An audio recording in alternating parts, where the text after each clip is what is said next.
people? Welcome to the 20th Otaku Clubhouse cast. I am Super Incognito, and joining me as always, unless an accident happens, it's my boy, Hawkaiser the Final Brave. Hey, what's happening? And Akuma Soul. What? And I mean Alzheimer's Soul. Oh, the good old days. I remember them well. Back when I was a young man. Back when men were men and women weren't men. Ooh, that's pretty on PC now, isn't it? Nowadays, women are women and women are men. And men are women. And what am I talking about? So, is there anything special that happened this week that we might want to discuss? Oh, I want to discuss Lord Gohan. It's finally descended back upon us. No, I think that we actually returned. Talk about something that people cared about. People care about Lord Gohan. Don't listen to this nigga Hawkaiser. He was the number one doubter. Like when Dragon Ball Super first started. No, even before that. Peak Super. Fucking when the Battle of the Gods happened, this nigga was the number one Gohan detractor, yo. He's like, Gohan, he'll never be relevant again. He was mystic for 2 seconds, and he's get shit on by future Gohan. You know, I was the believer in our boy. No, you were not. You I was the one. No, I never called him Job. As the impartial person in this case, I remember both of these niggas going out of their way to scream and cry when Jobhan got bodied in like less than a second by Frieza back in Resurrection of F. Stop. We don't talk about that here. It was base Frieza too, you know. It wasn't even fucking final form. Jeez, I just remembered that. That's you know, that's something I was wondering. Can the Frieza race just jump up and down their transformation, like whenever they feel like it? Yes. I would assume so, yeah. Anyways, in case you're out of the loop somehow, the most recent episode of Dragon Ball Super, as of the time of this recording, Gohan finally got back his mystic or ultimate transformation, which they pretty much confirmed is a transformation with this episode after training with Piccolo in the Universal Survival arc. And Piccolo is no slouch either. He's been training. Piccolo's been going in. He's been training ever since they said while Gohan was slacking off being a family man, Piccolo been going in, yeah. He literally stronger than Super Saiyan 2 adult Gohan post. I guess I should say post Battle Gods, post Resurrection of F. Right. So that's pretty powerful. You guys are way more interested in Dragon Ball lore and whatnot than I am. It reminds me of how people are still really interested in the whole Boruto, etc., which we also had a conversation about less than a day ago. I am also one of these newfound fans of Boruto. Like Get the fuck out of here. You can't really call yourself a newfound fan when we were actually watching Naruto before it even became mainstream, which is really weird to say. I can, because the thing is with Naruto, and I guess it was all of us in here, at one point we really liked it, and then at another point we just disliked it, and then it turned to hate. And it could be different for all of us. I started disliking Naruto towards the beginning of the Ninja War, and I was just like, nah, I'm done. I don't like this anymore. And then it just got stupid from there. I don't know what you guys' breaking points were. No, for me, it was like probably during the pain art. Really? Yeah, because it was a steady decline. Like Shippuden, I thought was just complete ass, even from the beginning. Naruto still couldn't get off Sasuke's dick. And like the pain arc, I don't know, something about it that was just like, all right, I'm done. There was no hype. I mean, yeah, the stakes were high, but it was all of my favorite characters were jobbing out. Naruto's the savior yet again. Well, he's never been the savior. Yes, that was the first time Naruto got to shine. Name another time, like when in the Zabuza arc, he didn't do anything. When he beat Gaara. Well, okay, but that was a what? I want to say a struggle. It wasn't a clean fight. Plus, Gaara had fought Sasuke before that. Well, I mean, Pain had fought the entire Leaf Village beforehand. Yeah, but you got to remember that Pain just fucking shat on him without really trying. Well, you guys said your breaking points for the Naruto series. I can't even specifically point out when I was just like, yeah, I'm done. But it's really the fact that there are just better anime and better mangas out there to read. I mean, yeah, well, maybe for somebody who watches every single anime, that could be a problem. But right. For me, I don't think Dragon Ball Super is the best anime of all time. I have nostalgia for Dragon Ball Z. I think it's actually kind of bad, but I'll still watch it because it'll have some hype moments like Gohan coming back. But Naruto, it just all the cool mystique that it had, the fucking the hand signs. Everybody was like a ninja doing ninja techniques and shit. That shit just went away. Well, yeah. At least they're doing that in Boruto a little bit more. But we saw our boy Boruto do fucking hand signs and lost our mind. Yeah, but that's mostly because Boruto himself he's so weak that he has to do them, and of course there was always that horrible explanation by somebody. I think it was actually Kishimoto himself. They're still doing hand signs, but they're so fast that you don't see them. Which is complete. No, it's not that they're fast. It's just that he doesn't draw them because they happen off screen. Because he's like, what's the point of drawing them? Well, being a writer in general must be pretty difficult when you have to sit around and figure out all this shit, and you get paid essentially a quarter every page. You get paid a quarter a page. So, I mean, you gotta have 1 million pages and be a top-notch writer I guess George R.R. Martin to really make any money then, right? That's different. That's comparing novels to comic books essentially. Well, yeah, but it's I don't know. Would you even say that as a writer of a comic book, do you think a comic book writer should get paid as much, if not more, than a novel writer? Only if they're doing drawings. Depends. Too. And see, that's the big difference between Western comics and manga. Usually, is that a mangaka has to write the story and do the art at the same time, whereas a comic book writer has an artist and an inker. So, that's to bring that back around to Dragon Ball Super. There is a big there's that big difference between the Super anime and the Super manga, where it's not even being drawn or written by Toriyama, right? Some way he lays out the foundation for the story. He has a I don't know what you would call it, a blueprint, a fucking storyboard, and he hands a manuscript. He hands a copy of that to Toei, and he hands a copy of that to Toyotaro, right? And they both adapt the story from there. And our boy Toyotaro has some weird ideas. So he has really bad ideas, not having Super Saiyan Blue Kaioken, making Black seem like a jobber, Final Kamehameha getting jobbed out, not doing anything, not being able to get it Vegito look like a jobber. Yeah. Well, it's really all about because Toyotaro, has he written anything before this? I don't know. Yeah, he wrote fucking Dragon Ball fan fiction. He literally wrote Dragon Ball AF. He was AF manga. So then I'm guessing Toriyama was the one who put him on? He was the one who decided who would write it?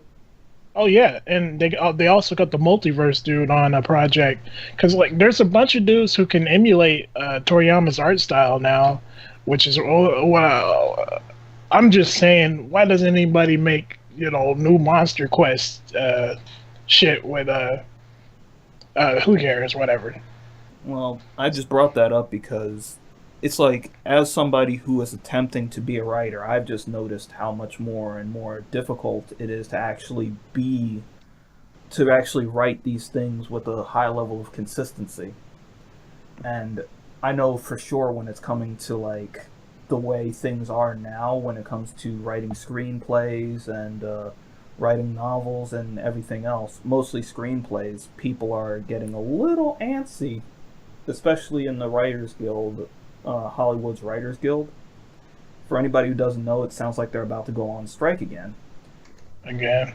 And for anybody who doesn't know what that means, I would like to bring you back to a little show called Heroes. Oh, yeah. I know exactly what you're talking about. Yeah, because for people who don't know, who didn't watch it, the original Heroes series in the first season, I'd say was actually very good. Season 1 and 2 were both good. Yeah, I'd say early on parts of Heroes season 1 and 2 were really good.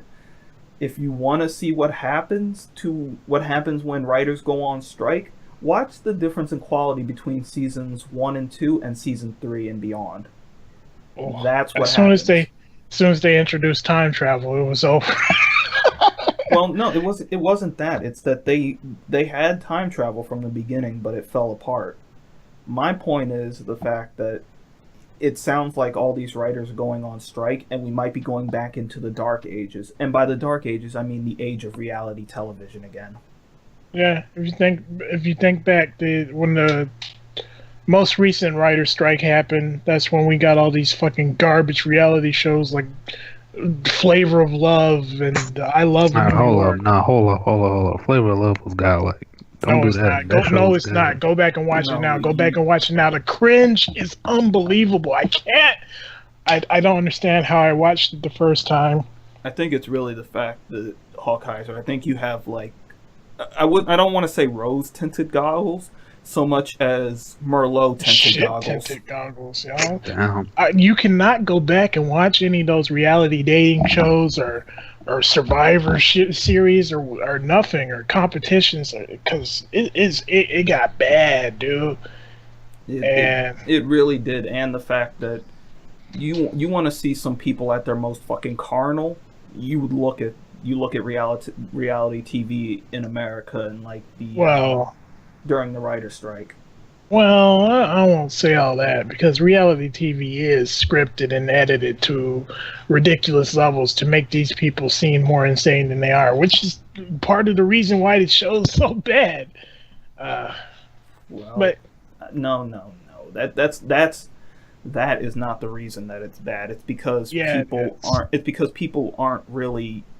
I don't want to say the characters, what they play on for the camera. What are you trying to say? It's a combination of them playing on for the camera and also the editors behind the scenes splicing up footage in moments to make it to the viewer appear much different than it might have seemed in reality. Ironically enough, no, it's the fact that they're not. It's the fact that I feel like you watch this stuff like.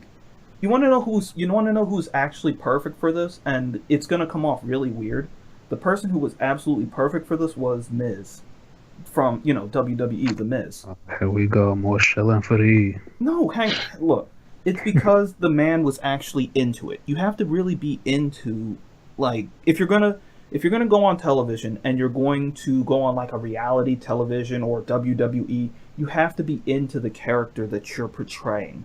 You have to really act like a bad guy or a good guy or something, because it's like otherwise you end up looking like Randy Orton most of the time, honestly, because he says himself he doesn't like when he has to play the face. He likes being a bad guy.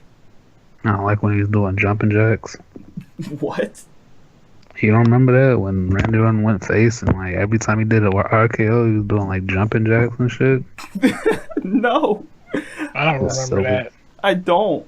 You know who's I remember. actually, you know who's actually gotten really good since we're on the topic of Randy?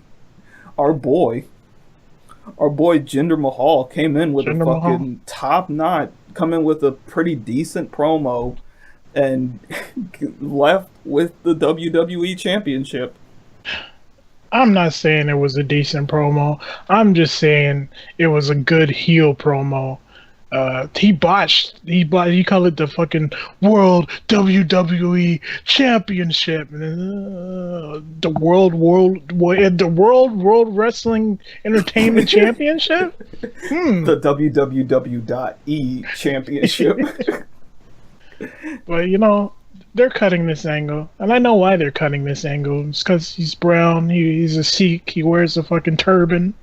And you Americans hate me because of my skin. He's not gonna say that, but that's what he fucking means. Well, I mean, there's been a lot of. I mentioned this last week, but there's been a lot of pushes for Middle Eastern people in WWE. If you haven't known, or at least people with Middle Eastern descent, because I mean, Jinder Mahal's from Canada, right? So, but the Bollywood boys are now the Singh brothers. They're appearing on WWE TV more. Arya Davari just had a friggin' win the other day. He's Persian, I believe. Speaking of name changes, go on, finish your tangent. No, I was just going to say Mustafa Ali and Jinder Mahal as well. Which, I mean, among all of them, I think the best wrestler is probably Mustafa Ali. I really think the guy's great, but go ahead. And Sami Zayn is getting a push into the fucking ground like the jobber he is. But oh my god, sweet name changes. They're the Singh brothers now. The Shining Stars, I should say, are now the Clones, which is the most horrible fucking name ever, because you just look at the Titantron and it just looks like the colons are coming out, like the shit processors are coming out, and their heels now. Like I don't think they thought that through. The Shining Stars could have, but I mean they're heels now. They're not faces anymore. Therefore, they have to have a tougher name. They were never faces. They were heels even back when they were trying to get people to go to the Shining Stars resort. I'm serious. They were meant to be heels back then too, because I can't remember which one it is. It's either Primo or Epico, who's actually Carlito's brother. And well, they would both be, since they're like brothers. No, they're cousins. Oh, cousins. But where was I going? Oh yeah. Well, SmackDown's tag team division fucking sucks right now. Like, we have the Usos. The heel Usos are pretty entertaining, but the other teams are wait. The other team. Let's see. The other teams are the Colones, the American Alpha, which are boring right now. They're boring as characters, but they're great wrestlers. Yeah, but being a great wrestler won't get you over the Ascension, the Brizongo. Come on now. Brizongo, I'm surprised they're still on fucking main roster. They got number one contender. Yeah, they're about to. You know, I nearly flipped my shit when I realized we are in a world where Brizongo and Jinder Mahal are the number one contenders on SmackDown for like some of the biggest titles. Next, you're gonna tell me that Carmella is the women's number one contender. No, let's not get ahead of ourselves. Number one contender for my dick on SmackDown. Hold on. What? But wow. I mean, everybody else attractive moved to Raw. Oh, I'm stopping you right there. What, you want Manny Lynch? Naomi is very attractive. Oh, true. But she's with that oos. Once you go oos, you don't go back to roos. You know what I'm saying? Once you go oos, he'll bust it loose. What? I don't know. But they desperately need the New Day to save the tag team division, because it is looking garbage right now. I don't know. One of the things that I was actually, because I spend a lot of time on I spend a lot of time on social media platforms.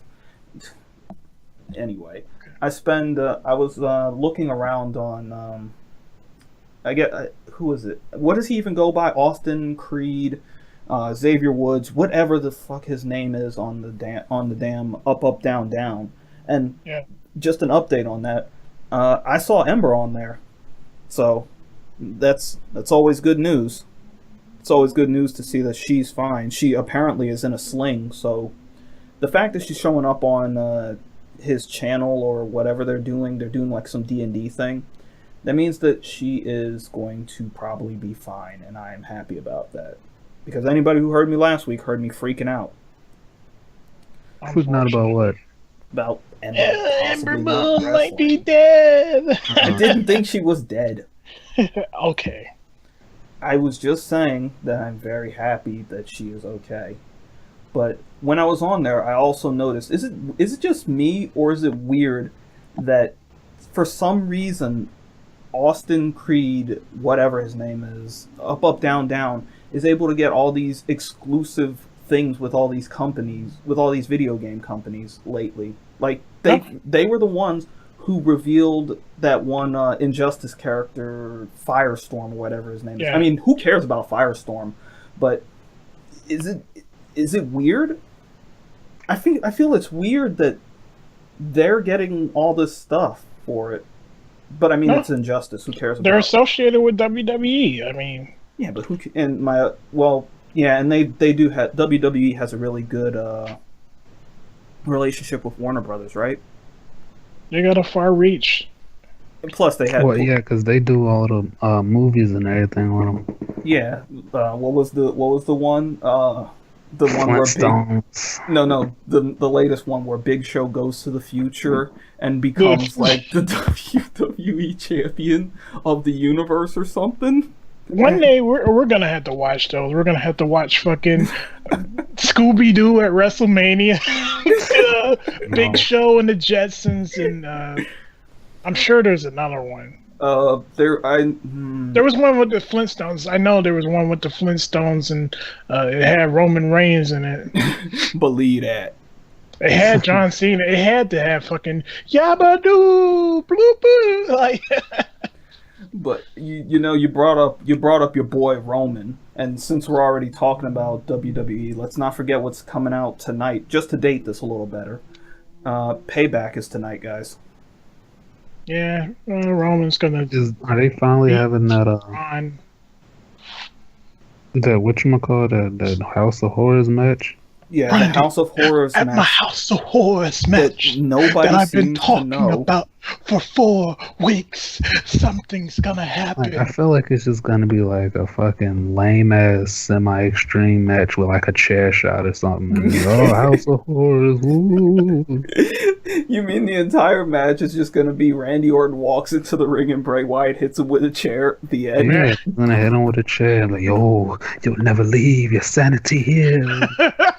At the risk of getting fined, I want Bray to just hit him in the head and it's like, now you'll be in a concussion and have horrors all for eternity. So wait, it's a chair shot into an eternal Tsukiyomi? Damn, that's powerful. That match is probably going to be fucking... Well, I've looked at this entire card. This card looks like it's going to be a huge letdown. There's only about one match on here that really... No. 2 matches that really catch my eye, and that's the Cruiserweight Championship, again, because I'm a mark for Cruiserweights, and the match between the Hardys and Shimaro. No singing. What is wrong with you? You mentioned Injustice 2 earlier. And should we talk about all the characters that have been released so far? I know there's also, premium skins, which changed the voice actor and the look and some of the moves for like Green Lantern and Supergirl. But they recently showed Darkseid, Brainiac, and the Joker. And let me tell you about the Joker. Well, this nigga looked like Heath Ledger, Jared Leto, and fucking Ruby My Riot. Nightmares combined. Ruby Riot. Looks like a combination of Ruby Riot. Looks like if Jared Leto and Heath Ledger did the fusion dance and then stole Ruby Riot's hair. Yeah, I don't like his design in it at all. I think it looks like complete garbage. Well, that's just that one scan. I seen his other armor. Yeah, I think they and it looks better. Armor. You know, since we're talking about Injustice, let's talk. Let me talk about another thing, because I think it's almost perfect that we're talking about both of these on the same week. So, Injustice 2 and Marvel vs. Capcom Infinite, since they're both, I think they're coming out around the same time, aren't they? No. Injustice comes out in June. Comes out in September. Okay, so well, it's about a 3-month difference, but I want to talk about these two. So I'm excited because Sigma is gonna be in. For those who don't know, very big Mega Man X fan. Yes, he is gonna be DLC, and I'm probably not gonna get the game new. I'm probably gonna get it used because I don't fucking like Capcom. Well, that's the problem, because if you pre-order, you get all 6 of the pre-order characters. No. If you get the season pass, Goyam, $90 version of the game, you get the 6 DLC characters, and I'm not getting that because I'm not a fucking Cap drone. It's a Capcom. Come on. Capcom predates fucking drone. Oh my god. Here's my question. Just because, I mean, I hold no real care for either of these games at this point. Just without being a mark, Injustice or my MVCI, which looks better to you guys? Oh, to me, like, MVCI, because and I don't mean just aesthetically. I'm talking about gameplay. I mean, gameplay. Yeah, and Injustice. I never liked like Injustice because it's like Mortal Kombat, but even less like grounded. Well, and it looks really I like janky. The gameplay I don't of like Marvel. Fucking block button. I like the gameplay. Well, there's not a block button in Injustice. It's just hold back, fucking fraud. But I like the gameplay of Marvel games better, obviously, and especially Marvel vs. Capcom Infinite look like it's going to go back to like a Marvel 1 style. Like, actually, is kind of like cross Tekken, where there's a tag button, and instead of assist, you had to do a hard tag. Well, I think it's close. Honestly, just from looking at it, I'd say it's a bit closer to Tatsunoko, but maybe I'm wrong. I don't know. No, because Tatsunoko didn't have tag combos. I don't believe. Right. Wait, but yeah, you know, like how in cross Tekken you like do like light, medium, heavy, and tag out, and then continue the combo with the second character. It was like that. But the thing about Marvel vs. Capcom Infinite, it looks like a lot of these fucking scrubs were carried by fucking assists. Yeah. And X Factor are gonna have to actually learn how to play a fucking fighting game this time. Or they can just pick the Space Stone. So. Well, we don't know how if the Space Infinity Gem, whatever, is gonna be really stifling in terms of the meta, because it looks busted. Like, not being able to do your specials or anything inside it, and you're stuck in there. You gotta block. The timeout box. That's like you trying to sit there. You gotta block like Zero or somebody in Marvel 3. Nah. Oh, you know what? That's actually something I just thought about. What happens if you use the Space Gem on somebody who's in midair? Do they get stuck in midair? No, it's just a box that surrounds them. It's a box that'll surround you, and you can't move out of the box. So it might just drop down to the ground. It might keep them in the air. I don't know. Well, there's that, and like there's the gem system. I don't really want to call it the gem system out of fear of bringing up Cross Tekken. Well, the gem system, they're only similar in name only, because the gems in Cross Tekken were just like, oh, you get more attack, or you get more meter or something. Or auto block. Or auto combo. Yeah, but there's that, and then you compare that to, I guess it would be, I don't know what they're calling it, but it looks like the armor system from Injustice 2. And honestly, just from my personal standpoint, I think that the armor system looks a bit more interesting. It is definitely. So yeah, like I said, the gameplay, I prefer Marvel's gameplay, and I always have over NetherRealm's Mortal Kombat style gameplay. Aesthetically, there's no comparison. Right now, Justice 2 looks much better because Marvel vs. Capcom Infinite is reusing assets from a mobile game. So of course, has that been confirmed? Yeah. Oh. Oh, It's okay. it's not been confirmed, but you can just look at the models. You can look at the animations, especially. They're reusing assets from Ultimate Marvel 3 last Well, I generation. think that's a good thing because if it means that my favorite characters will come back from Marvel 3 and I'll get some new characters that I like, yeah, I'll be down for them reusing assets. I just think the art style is very ugly in Marvel vs. Capcom Infinite. Well, just for me, I want to go over real quick the characters they have announced so far for Marvel vs. Capcom Infinite. I think that they've announced Ryu, Chun-Li, Chris Redfield, X, Strider Harry, Strider, Sigma, and then on the Marvel side is Rocket Raccoon, which seems to be, at least it seems like Rocket's for the most part announcing the character. Hulk, Cap, Iron Man, Thor, Captain Marvel, and Ultron. And I think that's it, right? I think you might have forgot Morgan. Wait, was Yeah, right, because they don't yeah. they hardly showed Morgan. I completely forgot about her. Yeah, that roster is going to be it's got to be at least twice as big by the time it's over. By the time the game actually comes out. As of right now, the only new characters are Ultron, Sigma, X, Captain Marvel, and I think that's it. Yeah, and then you look at the characters for Injustice, which they have a ton of new characters. I think you might have forgot Hawkeye. I don't know if you said him. No, you're right. I forgot Hawkeye. Yeah. And then you look at the characters over in Injustice 2, and with that, I mean, Felix, can you read those out for me, real quick? Yeah, I can. I mean, of course, you've got your typical Batman, Superman, Wonder Woman, Green Lantern, Cyborg, Black Canary, Deadshot, Harley Quinn, Joker. Who else? Poison Ivy, Swamp Thing. Who else am I forgetting? Darkseid, Scarecrow, Gorilla Grodd, Flash, Aquaman, Dr. Fate, Catwoman, Cheetah, Swamp Thing, Black Canary, Robin, Damian Wayne Robin with the katana, Black Adam, Green Arrow, Firestorm. Fucking cares. And your boy Captain Cold. Our boy Captain Cold and Blue Beetle. Yo, when and Bane. No, the real question is, when is our boy Condiment King getting in?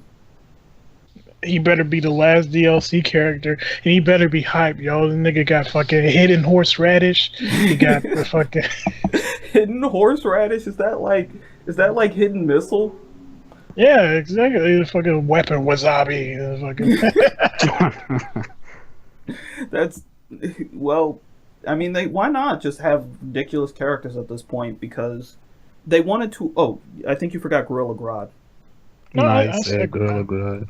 Yeah, but I think that I think this roster could use for some more characters.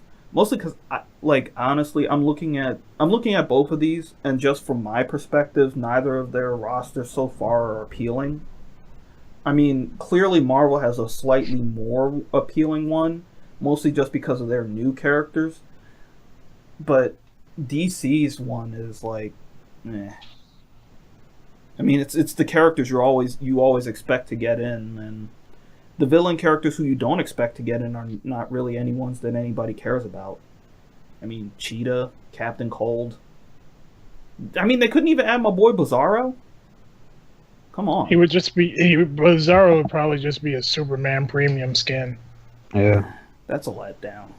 But you're probably right. You're probably just like John Stewart, Green Lantern would be will be confirmed to be a Green Lantern skin. Power Girl is confirmed to be a Supergirl skin.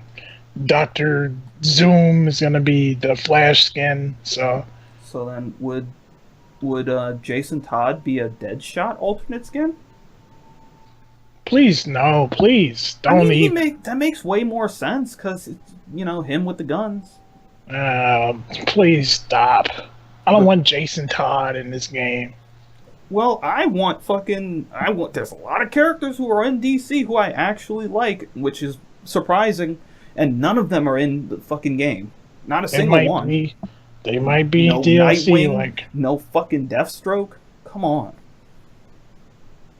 Ugh. But then again, I'm always complaining. Yeah, you're right. I am a fucking mark. I'm always complaining about Deathstroke not being in anything or getting jobbed out in anything he's in, despite the fact he's supposed to be fucking the best. Okay.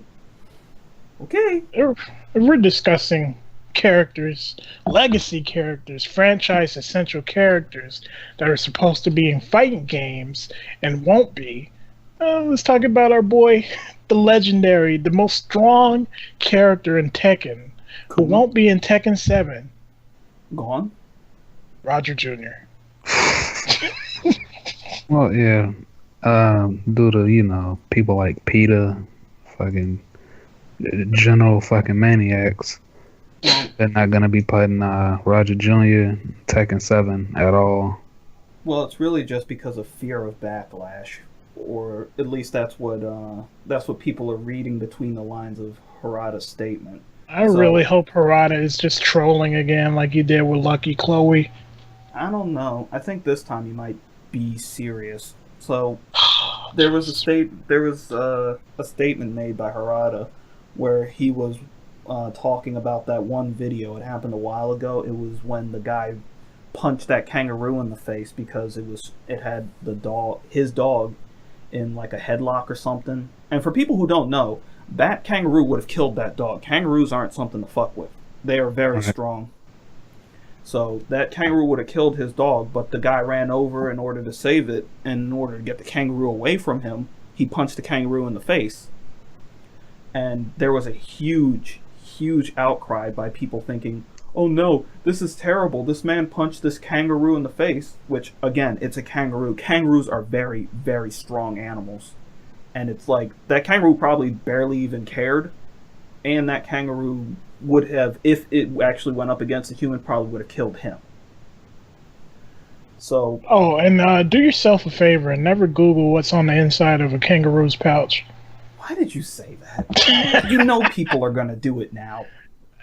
Anyway, it seems like Harada may have said something along the lines of, we're probably not going to put Roger Jr. in out of fear of backlash by people who are worried about this kangaroo punching incident. But in truth, he also said that, Kuma and Panda will be fine because they're big, strong animals. And Roger Jr. is a smaller kangaroo. So this could be, like Felix said, a troll on Harada's part, which wouldn't surprise me. It's fucking Harada. He does a lot of stuff like this, and he seems to be a big joker. So I'm hoping.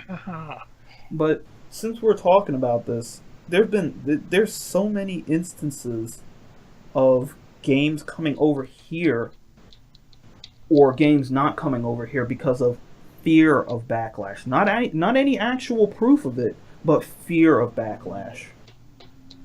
And that's something I can understand to some degree, because when you compare what's normal in Japan to what's normal over here, things kind of get a little screwy. Yeah, nah, fuck that. Because the backlash that people that will actually shit on sales is something like cross Tekken, where you fucking screw the consumer. But these fucking morons who are offended about something in the game, not the quality of the fucking game, just something that offends their real life fucking sensibilities. These motherfuckers weren't gonna buy these games in the first place. These niggas don't affect the damn sales. Yeah, it reminds me of, well, they do actually, because something for like Dead or Alive Extreme 3, all those game reporters were like, they would have shat on the game, gave it a bad reputation, gone out of their way, get the Metacritic score low, so fucking the publishers will punish the developers because they're malicious people. Games journalists are horrible, malicious people. They should probably kill themselves. I'm not telling them to kill themselves because you can get in trouble for that. I'm just suggesting that suicide might be a better career choice than being a game journalist. Yeah, plus, as long as you're suggesting something and not actually doing it, it's totally fine. If I've learned anything from watching Jim Sterling, you don't actually have to say what you're feeling. All you have to do is suggest what you're feeling. Jim Sterling is totally a fucking fine. moron. You're totally okay. Oh God, but I do. Sterling is a fraud. But that's you brought up something that's funny. The fact that people do spend a lot of time focusing on Metacritic and Rotten Tomatoes, and I believe he was the producer of Batman v Superman actually came out and said something about that, where it's like, what's his name? I'm not going to remember his name in time. Anyway, he came out and said it himself that he believes that people spend too much time focusing on Rotten Tomatoes and Metacritic to tell them if something's actually worth seeing, and that is true. I feel that's really true, because many of these series and whatever else that come out, it's just like with well, no, that didn't affect its views, I think, at least with Iron Fist, where people were very upset with, oh no, the whitewashing, they were going out of their way terrible. to try to fucking portray Iron Fist as a worse show than it was, when really they could have just criticized the actual show itself. It had fucking problems that had nothing to do with race, but you just fucking shit on her. Danny, whitewashing, blah, blah, blah. And, the similar things are going to happen to, I believe you're going to bring up Death Note. Yeah, I was definitely going to bring that up, because recently there have been obvious talks, and everybody knows about it, the whitewashing of Death Note, which it's really like they're doing what they can to not whitewash, I guess. But no, like he said this is that they might have a point if it was an adaptation that took place in Japan with Japanese characters, but Death Note, the Netflix version of Death Note, takes place in Seattle. It's Light Turner instead of Light Yagami. No matter how dumb that is, one of the characters is not white; he's black. L is black.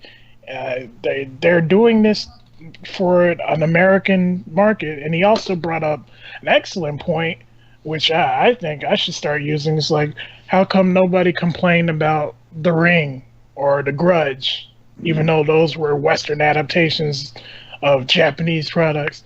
And, well, I can tell you the answer, dude. It's because 10 years ago, fucking 15 years ago, people weren't fucking fake offended over shit that doesn't affect them in any way. And people weren't, well, they might have been, but back then... Yeah, it was more, they were more, the thing is, back then, they were quieter about it because they couldn't get on the internet and find all the people in a circle jerk to get up their beliefs together. Back then, people didn't complain about shit like whitewashing in an adaptation. Like, I can understand the thing they were complaining about is like, oh, if a character is black in a comic or something and you make a movie where they're white, and I don't think that's ever happened. I think it's always been the opposite. I'm pretty sure it's happened. I think it's always been the opposite. I think it's always been a character that's white or some other race that gets turned black, or some other race. Well, yes, I'm pretty sure there are instances, I can't think of any right now, but there are genuine instances where it's like, you go back and you watch some of the shit that happened, and it does actually, like, it's a little uncomfortable, like with Mickey Rooney in Weekend at Tiffany's, you know, where he was portraying that one, I think he was Japanese guy, and he was doing the squinty eyes, and he had his hair slicked back, and he had like a little bit of face paint on, and he was doing the buck tooth thing. That's uncomfortable to watch. Did that in Iron Man 3 too. Mickey Rooney played the Mandarin. Well, But yeah, but at least with funnily that, enough, people didn't complain. well, at least with that, it was because it was like, oh, he's not the real Mandarin, so it's like, okay, that's a little bit more acceptable than him actually. It's like if you dress up in things like if you dress up and cover your face in this stuff, it gets a little uncomfortable. Things have changed a little bit, and and like I said this before, I find racist humor to be pretty funny sometimes. Like, I think we all do find, like, everyone in here at least finds racist humor to be a little bit funny in some cases, right? I find it to be a fucking gut buster. Yeah, so it's like, yeah, there are times where it's funny, but there are times where it's a little too. Name a single time. Name a single time. Like I just said. Name something that I've never seen that. Eddie Murphy's portrayal of the Asian man in Norbit. I think that was I didn't get uncomfortable by that. I go back and watch it now. It's a little. I was more uncomfortable by the big bitch in Norbit than anything else. I mean, it's just it gets a little. There are certain things where it's just like it's a little not. Well, see, something like that would make me fucking uncomfortable. Yeah. What about when Dave Chappelle put on whiteface, fucking wig? Well, that's the thing. Don't get me wrong. I'm not gonna sit there and scream at the screen and go on my Tumblr and post how that made me cry in the theaters and I was literally shaking, screaming no at a picture of Donald Trump on my fucking parents' wall or something. No! But it's just it's a little like it's a little uncomfortable. Maybe it's just me. I don't know. It is just you fucking pussy.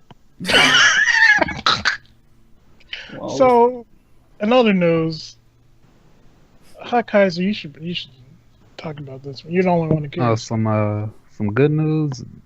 That Gundam Extreme, well, not Gundam Extreme, but the new Gundam Versus game is coming to America fully in English. Finally, getting some good games. The Gundam game. Is this the first localized Gundam Versus since game? the PS2, other than that garbage ass Gundam Extreme Force or whatever. I mean, which was for the Vita and it was trash. I'm not talking because I haven't played a Gundam game since the PS2.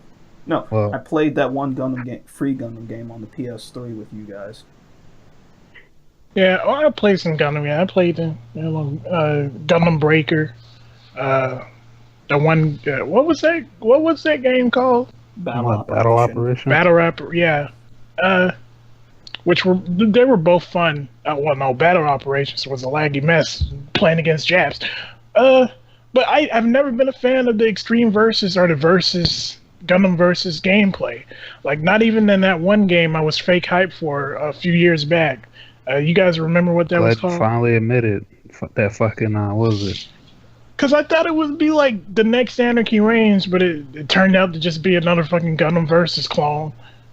I actually have no idea what you're talking about. You remembered if you saw it. It was the one with those like fucking generic character designs. Yeah, and it died super. It died down super. And it never got a console release. Oh, no. I know exactly what you're talking about. It was by Namco. Yes. Rise of the Incarnates. Yes, Rise of the Incarnates. That was it. It died because it never got a console release. Like, you know, they actually had comics for that, right? Yes, I do. I started reading some of them, and I'm just like, they haven't given me a reason to care about these characters. / I'm never gonna play this game because my PC is shit. It won't run the game, so I don't have a reason to care about these characters from that perspective either. Well, I wouldn't say that it died because of not being on console. I'm not saying. Don't get me wrong. I'm not saying that console couldn't have helped it a little bit at least. I'm saying that it died because it was Gundam Extreme Versus without the Gundam, and they fucking fucked up the gameplay. I think that the Rise of the Incarnates characters themselves had an opportunity because I think that some of the characters actually looked pretty interesting. Problem is, there was a lot of problems with that. Like you said, it was just Gundam Extreme Versus without the Gundam Extreme versus characters, without any mobile suits or anything. Mobile suits. And that really killed it, I guess. But you know what? They're just Vanquish recently got or rumored, all but confirmed, essentially, that it's coming to the PC. Bayonetta was ported to the PC like fucking out of nowhere, like 3 weeks ago, and then there was an update recently where game files, or not game files, but an icon from Vanquish was found in the update file. So people are like, they're probably gonna port Vanquish to the PC as well, because you know Platinum has nothing to do ever since fucking Microsoft canceled Scalebound, and that just makes me think, what else could they port to the PC? I mean, they could do Mad World, maybe. They could do. Just say what you feel. Just say it. You're beating around the bush. We all know. Anarchy Reigns to the PC. Delete this immediately. If they were to bring Anarchy Reigns to the PC, would that would be great. Yeah, but would it really? It would revitalize it will not. the games community. It could sell really good on the PC, and then guess what? It might port it to the PS4 and Xbox One, and they might patch it. And there might be a sequel. There might be a Max Anarchy 2, Anarchy Reigns, the Reigning, Anarchy Roman Reigns. Like the possibilities are endless, yo. Yeah, but see, the thing is, you said the key word there, possibilities. Right. And as of right now, they seem to really be porting their biggest franchise over there, which is Bayonetta. So maybe. Like it's a lot of maybes, but you know we're in a pretty good timeline. We're not in the worst possible timeline, so you know we might get Vanquish, and if we do, we might get Anarchy Reigns PC port, and if we do, we might get Anarchy Reigns PS4 Xbox One port, and if we do, we might get Anarchy Reigns 2. And I'm just saying, Anarchy Reigns, one of my favorite games, last generation, very underrated. You don't say, Felix. You actually like it? Who? Died before his time. Thunk. Killed by the community, the cancerous community that gave birth to it. You mean you? I never killed it. I never taught you guys. Were quite literally the biggest Anarchy Reigns person I've ever met. I don't think you could teach me anything. I taught you how to play. No, you didn't. Taught you how to use Durga. No, you did not. I was deleting Durga. I don't think the best Durga on the PS3 server because our boy Dizu Kujaku was bodying. Fuck out of here. Dizu Kujaku was a fucking moron, and he was trash. How do you lose with Bayonetta? For people who don't know, these were the days that we first met Felix. These are the days when the Otaku Club became the fucking the Death Apocalypse Club. You want to try again? Nope. Okay, just making sure. Anyway, I think I'm gonna call that it for now. You guys got anything else? No, that's about it. Yeah, actually, never mind. Before closing statements, I just want to say, because we're being a little harsh today, so I want to cool it down by saying Tokyosaurus, aka the channel Trending in Japan series. You really gonna go there? Yeah, I will. This nigga is clickbait. He's garbage entertainment. Don't watch. You sub to him because some of his earlier videos this year. Fucking unsub. Nigga does nothing but clickbait now. He's garbage. He ran out of topics. He ran out of shit that's trending in Japan. He lost his insider, fucking Toridori-san, right? And now he's basically double for anime. Damn. Wow, that's how many people Felix called out just now? 3, 4. Jeez, we're on a fucking roll today, people. Well, since we're calling people out, don't buy from SamuraiBuyer. They're shitty people with shitty business practices. So that's what it took to get this story out. I just wanna say, don't buy from fucking SamuraiBuyer. They're shitty people with shitty business practices. Without going into too deep, they have done some very, very dirty shit. You should probably give links to these things that you're talking about, so you don't just sound like. Oh no, I'll definitely give links. I'll give links to all of the problems and all of the bad shit that's gone down.